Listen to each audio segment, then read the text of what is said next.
Hello बच्चों, आज हम बात करेंगे इलेक्ट्रोमैग्नेटिक इंडक्शन के लेक्चर नंबर 31 के बारे में। और यहाँ पर हम लोग डिस्कस करेंगे numericals based on mutual inductance. भाई आज हम लोग म्यूचुअल इंडक्टेंस के ऊपर न्यूमेरिकल्स डिस्कस करेंगे, ठीक है। बेसिक न्यूमेरिकल होंगे, इसके बाद एक और लेक्चर आएगा जहां पर एडवांस न्यूमेरिकल्स देखेंगे। तो भाई इससे पहले लेक्चर नंबर 30 यानी 30वें लेक्चर में हम लोगों ने इलेक्ट्रोमैग्नेटिक का 30वां लेक्चर, ठीक है, वहां पे हम लोगों ने म्यूचुअल इंडक्टेंस के कॉन्सेप्ट्स को डिस्कस किया था कि आखिर म्यूचुअल इंडक्टेंस के ऊपर क्या क्या कॉन्सेप्ट बन सकते हैं। और यहां पर हम लोग न्यूमेरिकल देखेंगे। तो भाई जो लोग पिछला लेक्चर नहीं देखे होंगे उनको आज न्यूमेरिकल्स लगाने में शायद दिक्कत हो, तो या तो पिछला लेक्चर वाला जो कॉन्सेप्ट वाला लेक्चर उसे देख के आओ, कॉन्सेप्ट वाले लेक्चर को देख के आओ पिछला, या फिर कहीं से भी म्यूचुअल इंडक्टेंस को पढ़ के आओ, तभी यहाँ समझ में आएगा। और नहीं भी समझ में आएगा तो हम लोग पुरानी कहानी डिस्कस करते रहेंगे जो हम लोगों ने पिछले लेक्चर में डिस्कस किया था। पुराने कॉन्सेप्ट हम लोग डिस्कस करेंगे बीच बीच में ताकि दिक्कत ना हो, ठीक। बाकी हम लोगों ने कवर भी किया है कॉन्सेप्ट म्यूचुअल इंडक्टेंस पर पिछले लेक्चर में। यहाँ पर न्यूमेरिकल देखते हैं, ठीक है। चलो, तो पहला न्यूमेरिकल हम लोग देखेंगे। मान लेते हैं हमारे पास एक सर्कुलर कॉइल दी गई है, ठीक है। हमारे पास एक सर्कुलर कॉइल दी गई है, ठीक है। कॉइल का मतलब क्या है कि भाई एक सर्कल फॉर्म में वायर लिया और उसमें जो है करंट वरेंट बढ़िया से भगाया और हमने देखा क्या कहानी बनेगी। हमने कहा चलो भाई इसमें जो करंट हम भगाएंगे वो कुछ इस डायरेक्शन में भगाते हैं, ऐसे। ये जो करंट है ऐसे, हमने इसमें जो है कुछ करंट भगाई है ऐसे और ऐसे, ऐसे जुम जुम जुम बढ़िया एकदम मस्त घूम रहा है ये करंट, ठीक है। अब हमने कहा कि एक और कहानी यहां हम सीख सकते हैं। वो क्या है कि भाई देखो, जो हमारा यहाँ पर करंट है ये तो पहली कॉइल में भाग रहा है, ठीक है। जो हमारा करंट है वो क्या कर रहा है, वो जो है पहली कॉइल में भाग रहा बढ़िया से, ठीक है। ये कॉइल भी थोड़ी तिरछी है क्या, हाँ, कॉइल में हमारा करंट बढ़िया से भाग रहा है। फिर हमने कहा इस सर्कुलर कॉइल के अंदर एक और कॉइल लेंगे, ठीक है। इस सर्कुलर कॉइल के अंदर हमें और कॉइल लेंगे, ठीक है। इस सर्कुलर कॉइल के अंदर हमने जो है एक और कॉइल ले ली और हमने कहा इन दोनों कॉइल का अपना अपना कुछ ना कुछ रेडियस है, ठीक है। तो जो हमारी पहली वाली कॉइल है, ठीक है, इसको हम I1 करंट का नाम दे देते हैं, ठीक है। हमने कहा ये जो हमारी ये देखो, ये जो हमारी ये छोटी वाली कॉइल है इसका रेडियस हमने मान लिया R2, ठीक है। छोटी वाली कॉइल का रेडियस हमने मान लिया R2, ठीक है। यहाँ ऐसे ये देखो इसका रेडियस हो जाएगा और ये बढ़िया से ये मारा हो गया, ठीक है। ये हमारी छोटी वाली कॉइल का रेडियस हो गया जो कि कितना है, R2 है। और हमने बड़ी वाली कॉइल का रेडियस कितना मान लिया, बड़ी वाली कॉइल का रेडियस हमने मान लिया R1, ठीक है। अब यहां हमने एक चीज और सीखा कि हमने कितना कहानी देखा कि एक हमने छोटी सी कॉइल ली उसका रेडियस R2 है, फिर हमने एक बड़ी कॉइल ली उसका रेडियस R1 है, और बड़ी वाली कॉइल में हमारा I1 अमाउंट ऑफ करंट भाग रहा है, ठीक। तो वही कहानी म्यूचुअल इंडक्टेंस। हमने कहा कि find the mutual inductance for both the coils, यानी इन दोनों कॉइल्स के लिए म्यूचुअल इंडक्टेंस का क्या वैल्यू आएगा, ठीक है। तो इन्होंने हमसे कहा क्वेश्चन में हमें क्या पूछना है, बताना है। इन्होंने कहा बताओ फाइंड द म्यूचुअल इंडक्टेंस, ठीक है। इन्होंने हमसे कहा फाइंड द म्यूचुअल इंडक्टेंस, ठीक है, या फिर म्यूचुअल इंडक्टेंस की क्या वैल्यू होगी, find the mutual inductance for both the coils, ठीक है, या फिर दोनों कॉइल्स के लिए म्यूचुअल इंडक्टेंस की क्या वैल्यू होगी। अब भाई जो लोग पिछले लेक्चर में कॉन्सेप्ट देखे नहीं होंगे उनके हो रही है दिक्कत। तो भाई उनके लिए मैं ये जो इसका कॉन्सेप्ट है एक बार इसके कॉन्सेप्ट को थोड़ा फिर से मैं बता देता हूं, रिकैप कर लो ताकि ये सवाल अच्छे से लग सके, ठीक। तो म्यूचुअल इंडक्टेंस में हम लोगों ने क्या पढ़ा था कि भाई मान लो अगर हमारे पास दो कॉइल्स हैं, यही पढ़ा था हमने, अगर हमारे पास दो कॉइल्स हैं, ठीक है, एक इधर कॉइल रखी है, एक बढ़िया सी एक कॉइल इधर रखी है, ठीक है। हमने कहा अब सुनो, अगर ये दो हमारे पास मान लो भाई जो ये दो कॉइल्स रखी गई हैं, ठीक है, कॉइल्स को मैं थोड़ा सीधा बना देता हूं, ठीक है। हमने कहा कि भाई हमारे पास मान लो दो कॉइल्स रखी गई हैं बढ़िया से बैटरी से कनेक्टेड इस तरीके से। फिर हमने एक कॉइल ऐसे ली जुम जुम जुम जुम जुम जुम, ठीक है। हमने कहा हमें एक दूसरी कॉइल लेंगे और यहां पर भी इस तरीके से ये सेल से हमने कनेक्ट कर लिया कॉइल को। अरे भाई पॉजिटिव टर्मिनल नेगेटिव टर्मिनल, ठीक है। ये जो छोटा बड़ा देख रहे हो टर्मिनल है भाई सेल का, ठीक। हाँ, हम लोगों ने कहा कि एक एक्सपेरिमेंट हम लोगों ने किया था म्यूचुअल इंडक्टेंस पिछले लेक्चर में ही 30th में, क्या कि अगर हम मान लेते हैं कॉइल नंबर 1 है, ठीक है, और ये हमारी कॉइल नंबर 2 है, तो हमने एक एक्सपेरिमेंट किया कि जब हमने पहली वाली कॉइल में करंट की वैल्यू को चेंज किया, मान लेते हैं पहली वाली कॉइल में करंट I1 है, तो क्या हमने पढ़ा था कि पहली वाली कॉइल में अगर हम करंट चेंज करेंगे तो जो दूसरी कॉइल बगल में रखी है उस कॉइल में ईएमएफ इंड्यूस हो जाएगा। अब ईएमएफ कैसे इंड्यूस होगा, पूरा स्टेप बाय स्टेप हमने पढ़ा था। कैसे, सुनो। एक कॉन्सेप्ट हम लोग पढ़े हैं कि अगर किसी वायर या किसी भी कॉइल में करंट भागेगा तो उसकी वजह से एक मैग्नेटिक फील्ड बनती है। भाई अगर किसी वायर में करंट भागता है तो करंट के भागने की वजह से उस वायर या उस कॉइल के चारों तरफ एक मैग्नेटिक फील्ड बनती है। तो यहां पर करंट भागी तो इसका मतलब एक मैग्नेटिक फील्ड बनेगी जो कॉइल 1 से कॉइल 2 की तरफ पास करेगी। तो कुछ इस तरीके से हमारी जो है मैग्नेटिक फील्ड लाइंस बनता है। ये हमारी मैग्नेटिक फील्ड का ये मैग्नेटिक फील्ड लाइंस है जो ऐसे जा रही हैं, कुछ ऐसे जा रही हैं, कुछ ऐसे जाएंगी, ठीक, ऐसे पास करते हुए यहां से निकलेंगी, जुम जुम जुम जुम, अब बढ़िया से ऐसे ये मैग्नेटिक फील्ड लाइन ये यहां से पास करते हुए जाएंगी, ये तो तय है। अब हमने एक और चीज पढ़ा है कि अगर करंट फ्लो हुआ यहां पर, एक मैग्नेटिक फील्ड बनी वहां पे, तो एक्सपेरिमेंटली भाई ये पाएगा कि अगर किसी एक कॉइल में करंट चेंज करते रहोगे और करंट को भगाते रहोगे तो दूसरी कॉइल में एक फ्लक्स बनता है, ठीक है। या फिर ऐसे बोल सकते हो कि जो दूसरी कॉइल है उसमें करंट की अपने आप करंट आ जाता है। चलो वो छोड़ो, यहां इसमें करंट भगाया, मैग्नेटिक फील्ड पास की, ठीक है। अब सुनो, मतलब क्या हुआ, पहली कॉइल में क्या हुआ, जो हमारी फर्स्ट वाली कॉइल थी इसमें हमने क्या किया, इसमें हमने करंट भगाया, ठीक है। अब जब इसमें करंट भगाया तो इस करंट के भागने की वजह से एक मैग्नेटिक फील्ड बनेगी। अब इन सारी कहानी की वजह से क्या बनेगी, इसमें जो है मैग्नेटिक फील्ड बनेगी, ठीक है। अब ये जो मैग्नेटिक फील्ड है ना, जो मैग्नेटिक फील्ड लाइंस हैं, ठीक है, जो मैग्नेटिक फील्ड लाइंस बनी हैं, ये क्या करेंगी, ये पास करेंगी कॉइल 2 से, ठीक है, विल पासेस, ठीक है। ये क्या करेंगी, ये जो मैग्नेटिक फील्ड लाइंस हैं ये पास कर जाएंगी, ठीक है। Magnetic field lines will passes through coil number 2, ठीक है, जो कॉइल 2 है इससे जो है मैग्नेटिक फील्ड लाइंस पास करेंगे।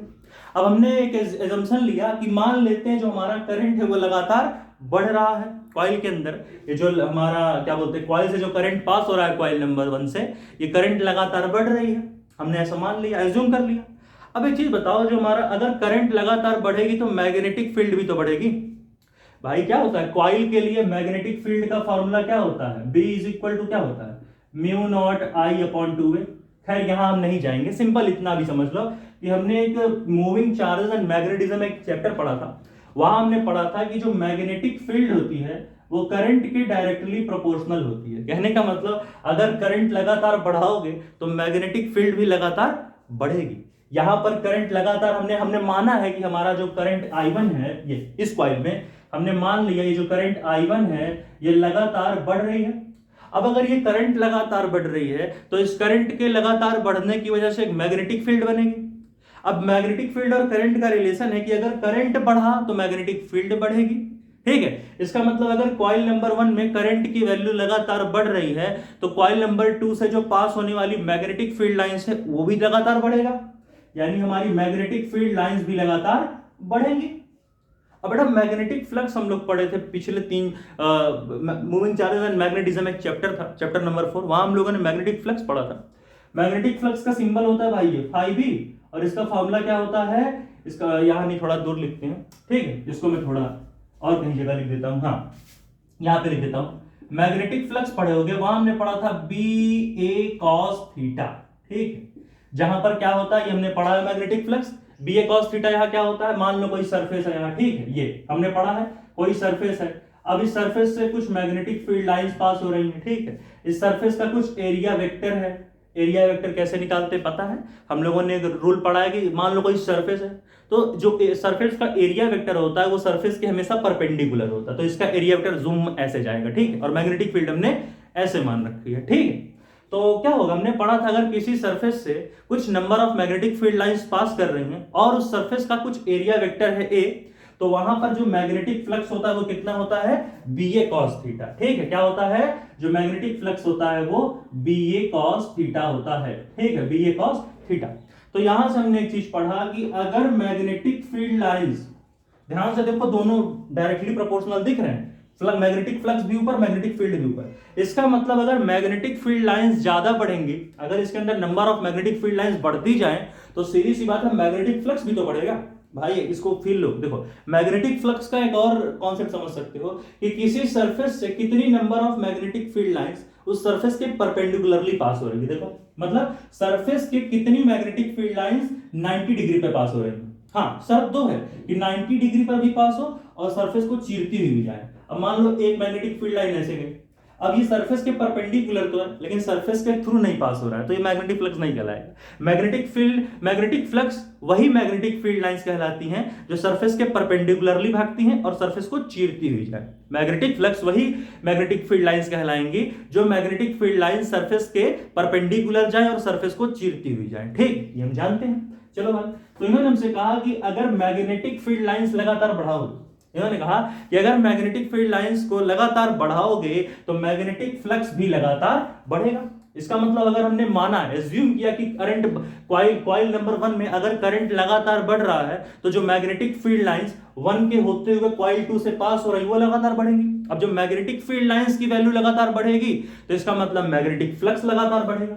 यानी जो हमारा magnetic flux through 2, magnetic flux जो हमारे कॉइल नंबर 2 से पास हो रही है, या फिर बोल लो टोटल फ्लक्स, ये भी लगातार बढ़ेगी। हमने पढ़ा था पिछले लेक्चर में कि भाई करंट बढ़ा तो मैग्नेटिक फील्ड बढ़ी, मैग्नेटिक फील्ड बढ़ा तो कॉइल नंबर 2 से पास होने वाली मैग्नेटिक फ्लक्स बढ़ी, टोटल मैग्नेटिक फ्लक्स। 5v2t समझ रहे हो ना, कंफ्यूज ना हो, मतलब magnetic flux of second coil और टोटल मैग्नेटिक फ्लक्स। ठीक है, टी से टोटल। हाँ, तो जो कॉइल नंबर 2 से जो टोटल मैग्नेटिक फ्लक्स पास हो रही है वो भी लगातार बढ़ जाएगी। अब हमने भाई फैराडे लॉ पढ़ा होगा कि अगर मैग्नेटिक फ्लक्स बढ़ेगी, भाई मैग्नेटिक फ्लक्स का बढ़ना क्या है, एक चेंज ही तो है। चेंज का मतलब क्या हो, या तो कोई चीज इंक्रीज कर जाए या कोई चीज डिक्रीज कर जाए। भाई यहां मैग्नेटिक फ्लक्स लगातार बढ़ रही है तो इसका मतलब मैग्नेटिक फ्लक्स में कुछ चेंज आ रहा है। अब जो मैग्नेटिक फ्लक्स में चेंज आ रहा है तो इसका सीधा सा मतलब यही है कि यहां पर एक ईएमएफ इंड्यूस होगी। फैराडे लॉ यही बोलता है। फैराडे लॉ क्या बोलता है? फैराडे लॉ कहता है कि अगर किसी कॉइल में मैग्नेटिक, हमने पढ़ा है इलेक्ट्रोमैग्नेटिक इंडक्शन का लेक्चर नंबर 1, वहां पर हम तकरीबन 1 घंटे में पूरा फैराडे लॉ पढ़ा है, तो इसका टेंशन ना लो, देख सकते हो यहां। तो भाई ये हमको पढ़ना है। हाँ, तो हमने क्या पढ़ा था वहां कि अगर किसी कॉइल में मैग्नेटिक फ्लक्स को लगातार चेंज करोगे, अब मैग्नेटिक फ्लक्स को इंक्रीज करो या डिक्रीज करो, चेंज तो चेंज है, तो उससे क्या होगा, एक ईएमएफ इंड्यूस होगी। इसका मतलब अगर कॉइल नंबर 2 में जो मैग्नेटिक फ्लक्स है अगर वो लगातार बढ़ेगी तो कॉइल नंबर 2 में एक ईएमएफ भी इंड्यूस होगी। और जो ईएमएफ इंड्यूस होगी बेटा, जो ईएमएफ इंड्यूस होगी वो कितनी इंड्यूस होगी, ईएमएफ को हम ई से दिखाते हैं और यहां पर जो ईएमएफ इंड्यूस होगा हमारा वो कितना होगा, वो हमारा होगा -d∅/b अपॉन dt। ठीक है, और ये सेकंड कॉइल का हम निकालेंगे। ठीक है, तो क्या हुआ, अगर हम कॉइल 1 में करंट को चेंज करेंगे, उन्होंने कहा अगर हम कॉइल 1 में करंट को चेंज करेंगे तो कॉइल नंबर 2 में एक ईएमएफ इंड्यूस होगी और इसको हम E2 से दिखा सकते हैं। और ये जो ईएमएफ इंड्यूस हुई है कॉइल नंबर 2 में, ये क्या होगी, change in flux with respect to time. ठीक है, तो यहां पर हम, यही होता है पूरा कॉन्सेप्ट म्यूचुअल इंडक्टेंस। क्या कि अगर किसी एक कॉइल में करंट को चेंज करोगे तो दूसरी कॉइल में एक नया ईएमएफ इंड्यूस होगा। इसी कॉन्सेप्ट को हम क्या बोलते हैं, म्यूचुअल इंडक्टेंस का कॉन्सेप्ट। ठीक है, इतना नोट करो तो म्यूचुअल इंडक्टेंस में थोड़ा और फील दे देता हूं, फिर हम इस सवाल पे आते हैं। हो गया, 1 2 3 4 पॉज करके नोट करो। भाई इस सवाल को बताने के लिए जरूरी था, और ये कॉन्सेप्ट तो मैं पिछले लेक्चर में भी डिस्कस किया हूं, लेकिन बहुत से बच्चे हैं जो पढ़ते नहीं पिछले लेक्चर, तो उनके लिए फिर से ये रिवाइज करा दिया मैंने। नोट करो भाई से, 1 2 3 4 पॉज करके नोट करें, 1 2 3 4 पॉज करके नोट करो भाई। हो गया, हटाया जाए। तो चलो भाई इसको आगे की कहानी हम देखते हैं। ये समझ गए इतना, हटा दें। चलो हाँ, तो अब हम थोड़ा आगे की कहानी देखते हैं। ठीक है, फिर हम अपने सवाल पे आ जाएंगे, कोई दिक्कत ऐसा नहीं होगा, समझ लोगे। ठीक है, चलो।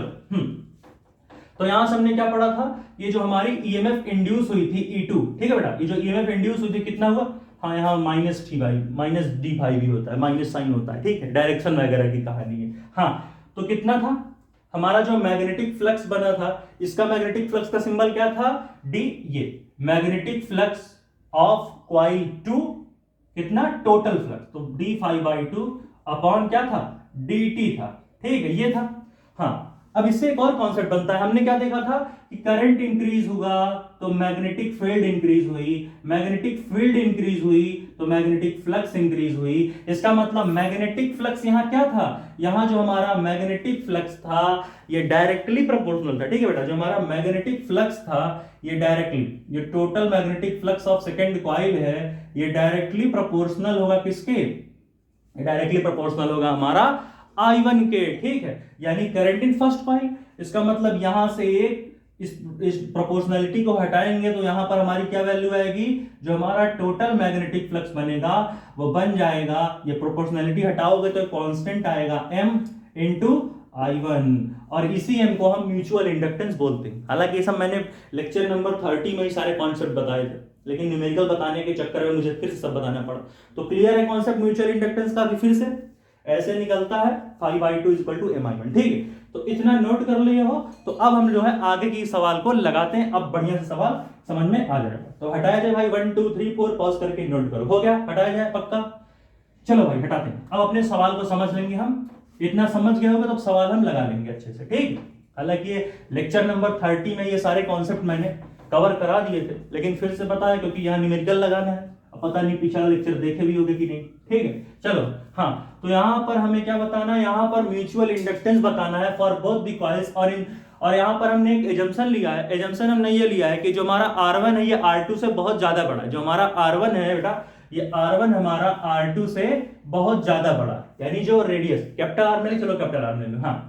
तो हमारा जो कॉइल नंबर 1 का रेडियस है, ठीक है, ये हमारा कॉइल नंबर 1 बाहर वाला, और ये अंदर वाला हमारा कॉइल नंबर 2 है। तो इन्होंने कहा जो हमारा कॉइल नंबर 1 है, हमारे कॉइल नंबर 1 का रेडियस जो है कॉइल नंबर 2 के रेडियस से बहुत ज्यादा है। यानी हमारा जो कॉइल नंबर 1 का रेडियस है, ये जो है कॉइल नंबर 2 के रेडियस से बहुत ज्यादा, यानी जो R1 है ये R2 से बहुत ज्यादा, इतना ज्यादा है कि ये जो अंदर वाला कॉइल है ये बाहर वाले कॉइल के लिए सेंटर पॉइंट बन गया है, ठीक है। बहुत छोटा है दूसरा वाला कॉइल, ठीक है। तो यहां पर हमने कहा कि बताओ म्यूचुअल इंडक्टेंस क्या होगा दोनों कॉइल्स के लिए जब R1 R2 से बहुत ज्यादा बड़ा हो। तो इन्होंने हमसे कहा चलो भाई ये कॉन्सेप्ट हम पढ़े हैं, कॉन्सेप्ट हम ये पढ़े कि इसको हम कैसे सॉल्व करेंगे। हमने कहा कि अगर हम कॉइल नंबर 1 में, ठीक है, करंट लगातार चेंज कर रहे हैं, ठीक है, अगर हम इफ, ठीक है, फॉर कॉइल 1, ठीक है, कॉइल 1 में, ठीक है, फॉर कॉइल 1, हमने जो है कॉइल 1 के लिए कहानी पढ़ी। हमने कहा कि जो हमारा कॉइल 1 है, जो हमने कॉइल नंबर 1 ले रखी है, इसमें क्या हो रहा है, अगर इसमें हम करंट को चेंज करेंगे, ठीक है, अगर इसमें हम करंट को चेंज करेंगे, ठीक है, इसमें अगर हम करंट को चेंज करेंगे तो क्या होगा, I1 है। अब I1 अगर हमारा चेंज होगा, ठीक है, यानी जो कॉइल नंबर 1 है जिसमें हमने मान लिया करंट चेंज होगी तभी तो म्यूचुअल इंडक्टेंस बनेगा। तो हमने कहा कॉइल नंबर 1 में अगर करंट चेंज होगी, ठीक है, तो उसकी वजह से क्या होगा, करंट में चेंज होने की वजह से, अभी हमने कॉन्सेप्ट क्या पढ़ा कि अगर करंट की वैल्यू को चेंज करोगे तो एक मैग्नेटिक फील्ड बनना तय है। तो इन्होंने कहा करंट में चेंज होने की वजह से यहां पर क्या होगा, एक मैग्नेटिक फील्ड जिसको हम कैपिटल बी भी बोलते हैं, ठीक है, एक मैग्नेटिक फील्ड होती है जिसे हम कैपिटल बी भी बोलते हैं, ठीक है। तो करंट में चेंज होने की वजह से क्या होगा, करंट में चेंज होने की वजह से एक मैग्नेटिक फील्ड बनेगी, ठीक है, जिसको हम कैपिटल बी से भी डिनोट करते हैं। तो जैसे हमने कॉइल नंबर 1 में करंट को चेंज किया वैसे ही एक कैपिटल मैग्नेटिक फील्ड प्रोड्यूस होगी, ठीक है, वैसे ही एक मैग्नेटिक फील्ड प्रोड्यूस हो जाएगी, ठीक है, वैसे ही एक मैग्नेटिक फील्ड प्रोड्यूस हो जाएगी, ठीक है। क्योंकि हमने पढ़ा था अभी पीछे, करंट में चेंज लाओगे तो मैग्नेटिक फील्ड बननी तय है। तो हमने कहा ये जो मैग्नेटिक फील्ड बन रही है, ठीक है, तो अगर इसे ध्यान से देखो, अगर इस बड़ी वाली कॉइल के लिए मैग्नेटिक फील्ड देखो, तो सबसे पहले हम सेंटर निकाल ले। क्यों, सुनो बात सुनो, देखो ये जो कॉइल है ये कॉइल बहुत ज्यादा बड़ी है। अब अगर ये कॉइल बहुत ज्यादा लार्ज है, बहुत ज्यादा अगर ये कॉइल बड़ी है, तो ये जो इस कॉइल के अंदर ये जो छोटा सा कॉइल रखा है ये कहीं सेंटर की तरह नहीं काम करेगा भाई। ये कॉइल बहुत बड़ा है बाहर का, ठीक है, अब ये कॉइल जो है बहुत बड़ा है। अब क्या है कि जो कॉइल नंबर 1 का रेडियस है ये कॉइल नंबर 2 के रेडियस से बहुत ज्यादा बड़ा है। अब जब इसका रेडियस कहीं ज्यादा बड़ा है कॉइल नंबर 2 के रेडियस से, तो सीधी सी बात है जो दूसरा वाला कॉइल है वो कहीं इसका सेंटर पॉइंट की तरह तो नहीं बिहेव करेगा भाई। ये कॉइल क्या हो जाएगा, इसका रेडियस इतना सा तो है, छोटा सा इसका रेडियस है। अभी जो बाहर वाली कॉइल है इसका रेडियस बहुत ज्यादा बड़ा है। इसका मतलब जो दूसरी वाली कॉइल है ये एक सेंटर पॉइंट की तरह बिहेव करेगी। यानी जो हमारा कॉइल नंबर 1 जो बाहर वाली कॉइल है, इस बाहर वाली कॉइल के लिए ये अंदर वाली कॉइल एक सेंटर पॉइंट बन के रह गया है। अब भाई अगर ध्यान से पढ़े होंगे तो हम लोगों ने जो है ये क्या बोलते हैं, हम लोगों ने magnetic field at the centre of coil, इसका एक फॉर्मूला पढ़ा है, ठीक है। हमने क्या पढ़ा है, हमने एक फॉर्मूला पढ़ा है मैग्नेटिक फील्ड, ठीक है बेटा, हमने पढ़ा है magnetic field at the centre of coil, ठीक है, magnetic field at the centre of coil कितना होता है, ये हम लोगों ने फॉर्मूला जो है मूविंग चार्जेस एंड मैग्नेटिज्म एक चैप्टर तमाम लोगों ने डिस्कस किया है कि भैया magnetic field at the centre of coil, जो हमारा मैग्नेटिक फील्ड होता है at the centre of coil वो हमारा होता है mu not I upon 2r। ठीक है, अब भाई यहां पर वो टर्म्स क्या होंगे, म्यू नॉट तो चलो ठीक है ऐसे लिख लो, ये करंट कौन सा है, जो हमारी कॉइल नंबर 1 में करंट भाग रही वही करंट यहां पुट करेंगे तो यहां हो जाएगा I1, ऐसे डिवाइड करेंगे 2 इंटू यहां पर कौन सी रेडियस लेंगे बेटा, R1 लेंगे। ठीक है, क्योंकि हमने जो है इस पूरी कॉइल के लिए हम देख रहे हैं। ठीक है, खैर यहां R1 नहीं लेंगे क्योंकि जो है यहां पर क्या लेंगे, म्यू नॉट हो जाएगा, ऊपर I1 हो जाएगा और यहां पर 2 इंटू। ठीक है भाई, सेंटर ऑफ कॉइल पर देख रहे हो, इसका मतलब एक तरीके से ये कॉइल नंबर 2 के लिए मैग्नेटिक फील्ड पता कर रहे हो, किसके लिए हो जाएगा ये मैग्नेटिक फील्ड किसके लिए हो जाएगा, कॉइल नंबर 2 के लिए, क्योंकि कॉइल नंबर 1 के सेंटर, ध्यान से, कॉइल नंबर 1 के सेंटर पर मैग्नेटिक फील्ड बन रही है जो। ठीक है, अब यही सेंटर तो कॉइल नंबर 2 है, यही सेंटर तो कॉइल नंबर 2 है, यानी ध्यान से जो कॉइल नंबर 1 के सेंटर पर मैग्नेटिक फील्ड बन रही है वही मैग्नेटिक फील्ड तो, ध्यान से, कॉइल नंबर 1 के सेंटर पर जो मैग्नेटिक फील्ड बन रही है कहीं वही तो मैग्नेटिक फील्ड कॉइल 2 भी तो नहीं होगी। अरे भैया, सेंटर की देखो, कॉइल नंबर 1 के सेंटर पर मैग्नेटिक फील्ड बन रही है, अब जो कॉइल नंबर 1 का सेंटर था ये सेंटर ही तो कॉइल नंबर 2 है, ये कॉइल नंबर 2 ही तो सेंटर की तरह काम कर रही है। इसका मतलब जो मैग्नेटिक फील्ड कॉइल नंबर 1 के सेंटर पर बन रही है वही मैग्नेटिक फील्ड कॉइल नंबर 2 के लिए यूज करोगे, यानी जो जब हमने कॉइल नंबर 1, ये हमारा कॉइल नंबर 1 है जो बाहर रखा है, कॉइल नंबर 1, और ये हमारा है कॉइल नंबर 2, ये छोटा वाला। ठीक है, हाँ, तो हमने कहा, हमने यहां पर पढ़ा कि भैया जो हमारी, जब हमने करंट को चेंज किया कॉइल नंबर 1 में, इन्होंने हमसे कहा ध्यान सुनना, जब हमने करंट को चेंज किया कॉइल नंबर 1 में तो उसकी वजह से मैग्नेटिक फील्ड बनी कॉइल नंबर 2 पे। अभी हम लोगों ने कॉन्सेप्ट रिवाइज किया था कि 2 कॉइल ली थी, करंट पहले में चेंज किया तो मैग्नेटिक फील्ड दूसरे से पास कर गई, तो वही खेल यहां पे भी होगा और यहां पर mu naught I1 divided by 2R2 हो जाएगा। ठीक है, करंट चेंज हुआ उसमें पहली वाली कॉइल में और मैग्नेटिक फील्ड पास करी दूसरे वाले कॉइल से, तो mu naught I1 upon 2R2। अब मैग्नेटिक फील्ड लाइन का डायरेक्शन भी देख सकते हो राइट हैंड पाम रूल से,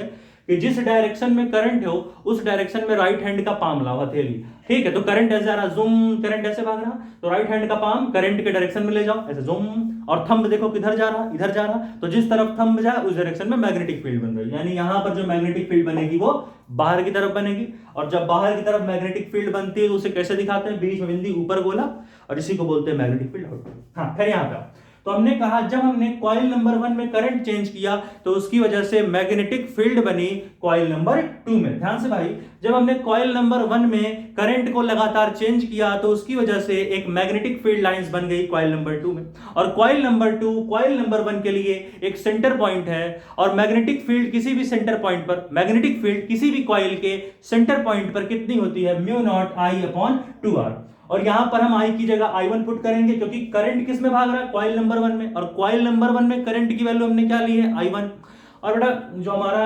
रेडियस होगा वो हम R2 लेंगे, क्यों, क्योंकि हम कॉइल नंबर 2 पर मैग्नेटिक फील्ड पता कर रहे हैं ना, कंफ्यूज ना हो इतना। कॉइल नंबर 1 के लिए कॉइल नंबर 2 एक सेंटर पॉइंट था, अब सेंटर, किसी भी कॉइल के सेंटर का magnetic field mu naught I upon 2R, और यहां पर ये सेंटर का रोल कौन अदा कर रहा है, सेंटर का रोल अदा कर रहा है कॉइल नंबर 2, तो कंफ्यूज ना हो इतना। ठीक है, चलो और तो लिखा दिया जाए। ठीक है, हाँ, तो मैग्नेटिक फील्ड हमारा आ गया 2। अब हमने एक और कहानी पढ़ी है कि अगर करंट में चेंज करोगे तो मैग्नेटिक फील्ड लाइंस पास होंगी, और जब मैग्नेटिक फील्ड लाइंस पास होंगी तो इसका मतलब मैग्नेटिक फील्ड लाइंस में भी चेंज आएगा।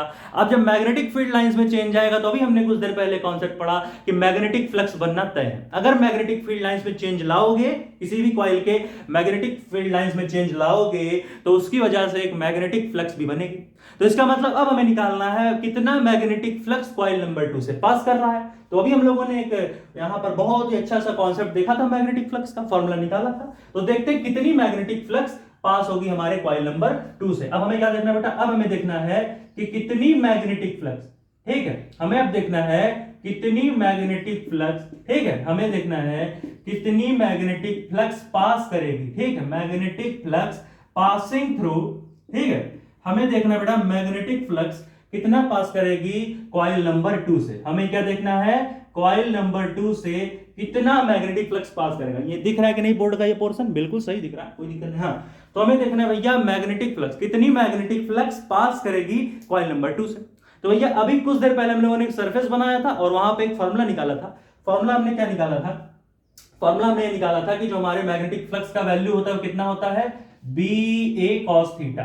ठीक है, मैंने वहां पर कॉस थीटा नहीं लिखा था, क्या थीटा लिख लेना कि भाई अगर कोई कॉइल है, ठीक है, हमारे पास अगर कोई कॉइल है, मैं यहां लिख देता हूं, कंफ्यूजन में ना हो भाई, ठीक है, मैं लिख देता हूं, टेंशन नहीं लेने का, ठीक है, समझ जाओ। देखो मैंने क्या बना था, कॉइल है, कॉइल से कुछ मैग्नेटिक फील्ड लाइंस पास हो रही हैं स्वाहा, और इस कॉइल का कुछ एरिया वेक्टर है जुम, और फिर उसके बाद जो मैग्नेटिक फ्लक्स होगी उस मैग्नेटिक फ्लक्स का फॉर्मूला होगा बी ए कॉस थीटा। मैं मिस तो नहीं किया था, बी डॉट ए से बी ए कॉस थीटा बन जाता है। थीटा क्या है, बी और ए के बीच का एंगल, मैग्नेटिक फील्ड और एरिया वेक्टर के बीच का एंगल। हाँ भैया, तो यहां पर जो मैग्नेटिक फ्लक्स जो कॉइल नंबर 2 है, इस कॉइल नंबर 2 के लिए कितनी मैग्नेटिक फ्लक्स बनेगी। सबसे पहले जो मैग्नेटिक फील्ड बन रहा है इस कॉइल 2 के थ्रू वो लिख लो। तो कितनी मैग्नेटिक फील्ड बन रही है इस कॉइल नंबर 2 में, mu not I upon 2r2। ठीक है, क्या बन रहा है, mu not I upon 2r2। ठीक है बेटा, अब देखो दूसरी कहानी क्या, दूसरी कहानी में देखनी है कि जो कॉइल नंबर 2 है, इस कॉइल नंबर 2 का एरिया क्या होगा। अब भाई ये कॉइल 2 एक सर्कुलर फॉर्म में, और सर्कल का एरिया क्या होता है, सर्कल का एरिया पाई आर स्क्वायर होता है। तो इस कॉइल नंबर 2 का भी एरिया क्या हो जाएगा, पाई आर स्क्वायर। तो यहां पर हम लिख लेंगे म्यू नॉट, हाँ आई वन लिख लो, हाँ तो म्यू नॉट आई वन। हाँ, तो ये तो हो गया कॉइल नंबर 2 का मैग्नेटिक फील्ड। अब इसका मल्टीप्लाई कर लो कॉइल नंबर 2 के एरिया से, बी ए कॉस थीटा। अब भाई यहां पर अगर ध्यान से देखो, ठीक है, तो यहां क्या हो जाएगा, यहां एरिया की वैल्यू क्या हो जाएगी, एरिया की वैल्यू हो जाएगी पाई इंटू, ठीक है, ठीक है, यहाँ पे एरिया की वैल्यू क्या हो जाएगी, यहां पर एरिया की वैल्यू हमारी हो जाएगी पाई इंटू, यहां पे हो जाएगा mu not I one upon 2r2 into pi r2 square. ठीक है, यहां क्या हो जाएगा, पाई r2 स्क्वायर। अच्छा, यहाँ एक चीज गड़बड़ हो रहा है क्या, फिर से, हाँ, ये हमें क्या देखना था, magnetic field at the centre of coil. ठीक है, तो कॉइल नंबर 1 का सेंटर था ये।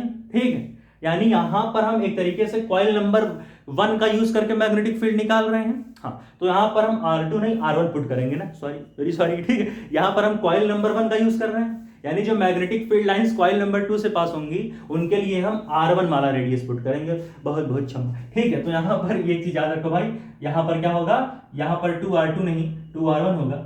मुझे माफ करना है, उन साइड गलती हो गई बेटा। ठीक है, तो यहाँ पर जो मैग्नेटिक फील्ड लाइंस निकालेंगे सेंटर पर, वहां पर तो हम R1 ही यूज करेंगे ना। तो यहाँ क्या हो जाएगा, यहाँ हो जाएगा हमारा mu naught I1 upon 2r1। ठीक है, क्या हो जाएगा, mu naught I1 upon 2r1। ठीक है, और यहाँ पे क्या हो जाएगा, ये एरिया किसका निकाल रहे हो भाई, कॉइल नंबर 2 का। भाई कॉइल नंबर 2 से कितनी मैग्नेटिक फ्लक्स पास हो रही भाई, तो यूज करेंगे। हाँ, तो ये हमारा हो गया मैग्नेटिक फील्ड, और ये हमारा हो गया कॉइल नंबर 2 का एरिया। अब इन दोनों के बीच का एंगल भी पता करेंगे।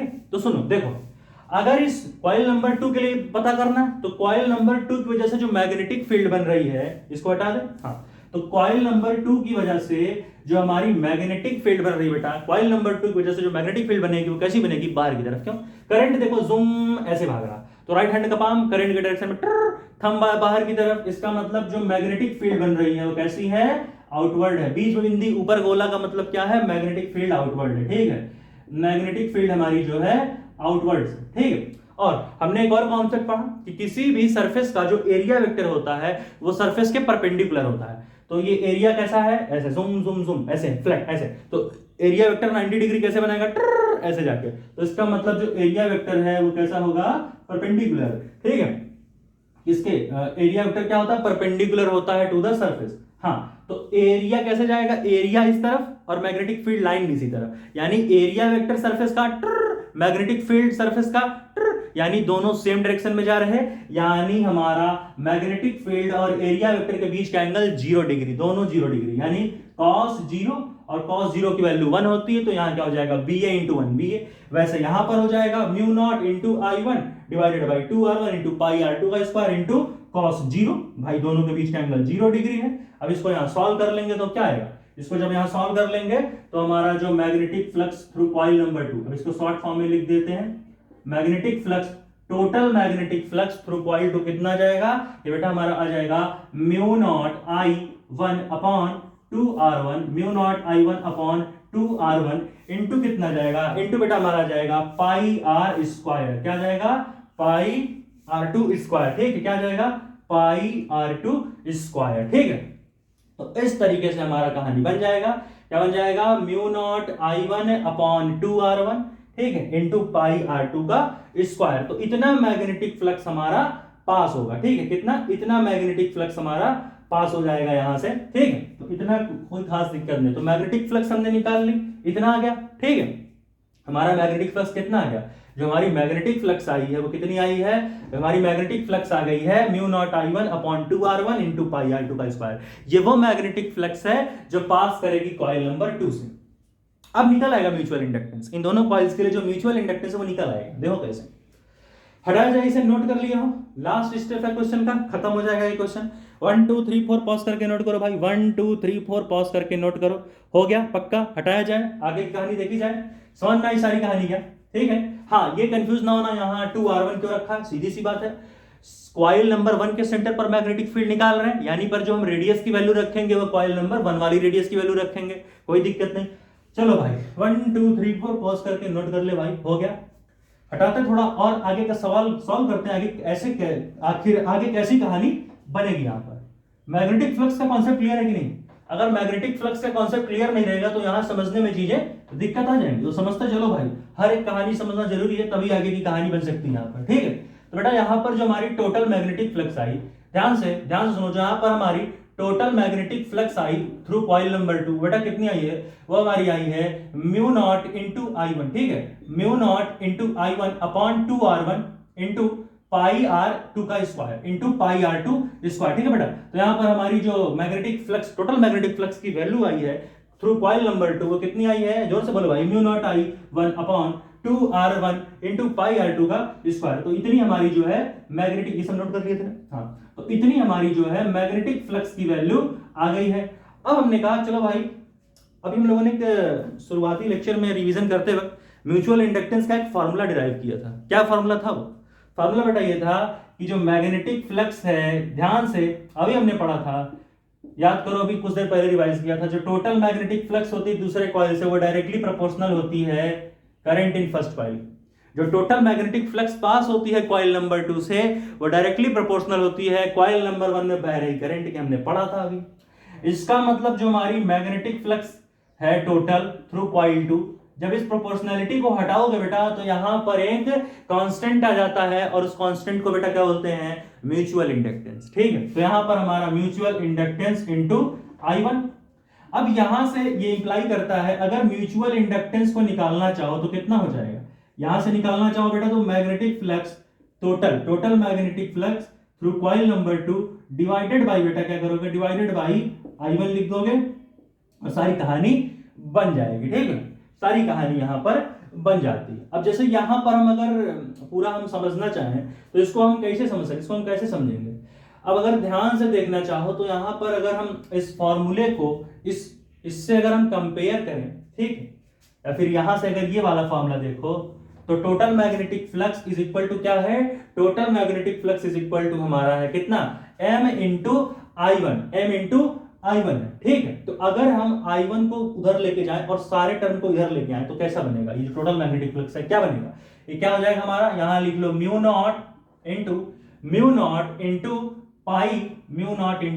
पाई, फिर ऊपर क्या लिखोगे R2 का square, mu naught into pi into R2 का स्क्वायर डिवाइडेड बाई 2r1, ठीक है, म्यू नॉट इंटू, इसको हटा देते हैं थोड़ा, हाँ सुनो, ध्यान सुनो, समझोगे, कंपेयर कर रहे हैं हम, इसकी जरूरत खैर है नहीं, इसको हटाते हैं, ऐसा कोई दिक्कत यहां पर आएगा नहीं, हाँ चलो, हाँ तो हम जो है इसको फिर से लिख देते हैं, कोई दिक्कत यहां पर दिक्कत नहीं होगी, हाँ थ्रू टोटल कितना यहां पर, इसको हम किस तरीके से लिख सकते हैं, इसको हम क्या करेंगे, या फिर इसको भी हटाओ, कोई ऐसा दिक्कत नहीं है, ठीक है, हाँ चलो, फॉर्मूला तो समझ गए थे जो हमने निकाला था, क्या निकाला था, total magnetic flux through coil number 2 जो हमने डिराइव किया अभी, तो कितना आया था, m इंटू I1, ठीक है, कितना आया था, m इंटू I1, यही आया था बेटा, ठीक है।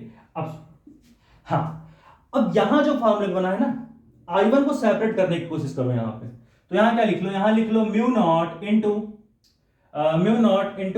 यहां लिख लो पाई इंटू R2 का स्क्वायर डिवाइडेड बाई 2r1 का स्क्वायर, अब इसको पूरा ऐसा इधर अलग से ब्रैकेट में ले लो, इनटू I1।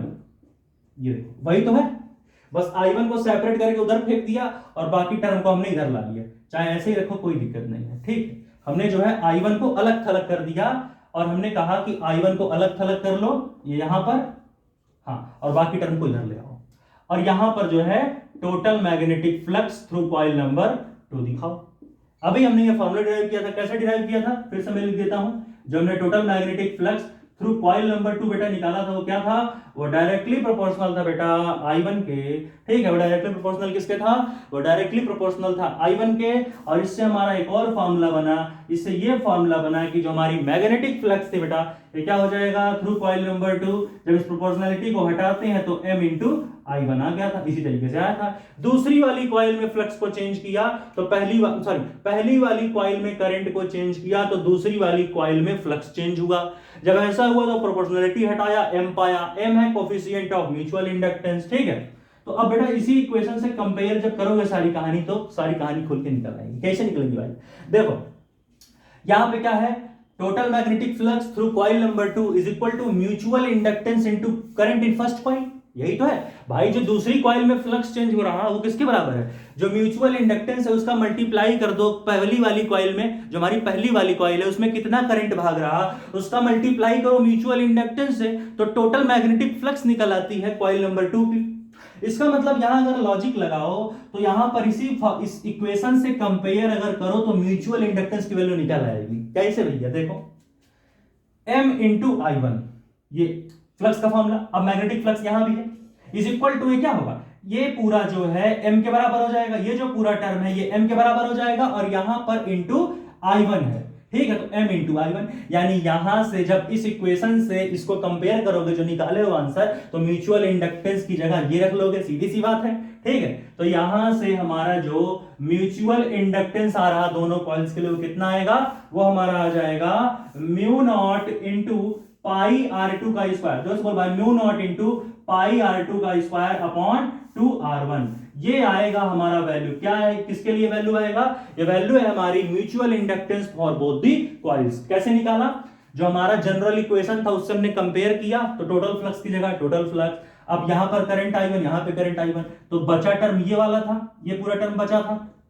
ठीक है, ये पूरा टर्म हमारा बचा था, तो ये क्या हो जाएगा, ये म्यूचुअल इंडक्टेंस के बराबर हो जाएगा। बिल्कुल सही है, समझ में आया। तो हमारा म्यूचुअल इंडक्टेंस कितना आ गया, mu naught into pi into R2 का स्क्वायर डिवाइडेड बाई 2R1। अब बेटा अगर ध्यान से देखो तो याद करो लेक्चर नंबर 30 इलेक्ट्रोमैग्नेटिक इंडक्शन का, ये पिछला लेक्चर 30वां लेक्चर, और हमने डिस्कस किया था जो म्यूचुअल इंडक्टेंस होती है दोनों कॉइल की, वो डिपेंड करती है कॉइल्स के शेप पर, कॉइल्स के साइज पर, कॉइल के बीच के डिस्टेंस पर। तो वही तो हो रहा है, R2 अगर देखो तो कॉइल नंबर 2 के रेडियस, और अगर R2 देखो तो कॉइल नंबर 2 की रेडियस, और R1 देखो तो कॉइल नंबर 1 की रेडियस।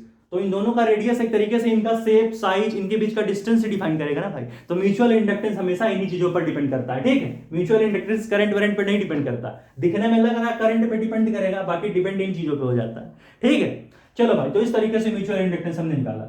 और एक कॉन्सेप्ट पढ़ लेते हैं थोड़ा सा बेटा, यहां पे क्या होता है ना, चाहे मैग्नेटिक जो हमारा म्यूचुअल इंडक्टेंस है वो पहले कॉइल के लिए निकालो दूसरे कॉइल का यूज करके, या फिर म्यूचुअल इंडक्टेंस, थोड़ा मैं इसे यहां भी लिख देता हूं, देखो यहां पे से नोट कर लो, या तो म्यूचुअल इंडक्टेंस पहले लिख देता हूं M21 is equal to M12। इसका मतलब क्या है, या तो हम अगर कॉइल नंबर, ध्यान से सुनना भाई, अगर हम कॉइल नंबर 2 का यूज करके कॉइल नंबर 1 के लिए म्यूचुअल इंडक्टेंस निकालें, या फिर हम कॉइल नंबर 1 का यूज करके कॉइल नंबर 2 के लिए, कॉइल नंबर 2 का यूज करके 1 के लिए निकालो, या फिर कॉइल नंबर 1 का यूज करके कॉइल नंबर 2 के लिए निकालो, म्यूचुअल इंडक्टेंस दोनों बराबर आते हैं। ठीक है, क्योंकि भाई देखो, या तो इस कॉइल में करंट चेंज करोगे तो इसमें कुछ ईएमएफ इंड्यूस होगा, या फिर इस कॉइल में करंट चेंज करोगे तो इसमें ईएमएफ इंड्यूस होगा। दोनों केस में जो म्यूचुअल इंडक्टेंस होता है वो सेम बनता है। क्या बोला मैंने फिर से, कॉइल नंबर 1 में करंट चेंज करोगे तो कॉइल नंबर 2 में ईएमएफ इंड्यूस होगी, अभी हमने शुरुआत में पढ़ा, या फिर कॉइल नंबर 2 में करंट चेंज करोगे तो कॉइल नंबर 1 में ईएमएफ इंड्यूस होगी।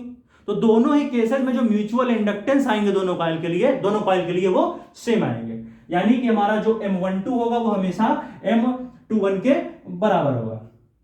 समझ में आया क्या भाई? पक्का समझ आए? तो इस तरीके से सवालों को लगाते हैं। और म्यूचुअल इंडक्टेंस देखो किस पे डिपेंड कर रहा है, दोनों कॉइल्स के रेडियस पर। यानी इनके भाई इनका रेडियस बदलोगे तो इनका शेप साइज बदलेगा, इनके बीच का डिस्टेंस बदलेगा, ओरिएंटेशंस बदलेंगे यानी पोजीशन।